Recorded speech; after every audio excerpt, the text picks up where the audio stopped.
আজ চলতি পথে ২-৩ জন পরিচিত মানুষের সাথে আমার দেখা হয়েছিল। তাদের সাথে আমার দেখা হওয়া মাত্রই তারা অষ্টম আশ্চর্যের মতো আমার দিকে তাকিয়ে বলল, এ কি, তোমার চেহারা এরকম হয়েছে কেন? এতটা খারাপ হয়েছে কারণ কি? আমি তাদেরকে বললাম, আমি এখন গরু ছাগল পালা শুরু করেছি, তো তাই চেহারা এরকম হয়েছে। তারা মুখটা এমন ভেঙচিয়ে মানে এমন ভাবে বলল, সেই জন্যই তো খ্যাতের মতো দেখা যাচ্ছে। মানে আমি গরু ছাগল পুষি জন্য আমাকে খ্যাত দেখা যাচ্ছে।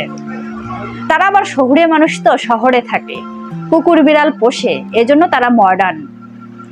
তো তাদের মুখে তো আমি কিছু বলতে পারি নাই, ভিডিওর মাধ্যমেই তাদেরকে বলছি, আপনারা যেহেতু মডার্ন, আমি গরু ছাগল পুষে খ্যাত, আপনারা কুকুর বিড়াল পুষে মডার্ন হয়েছেন, কিন্তু আমি তো অনেকদিন আপনাদেরকে গরুর দুধ দিয়ে চা খেতে দেখেছি। বলি কি, এতটা মডার্ন যেহেতু হয়েছেনি, আজ থেকে গরুর দুধের চা খাওয়া বাদ দিয়ে কুকুর বিড়ালের দুধ দিয়ে চা খাবেন।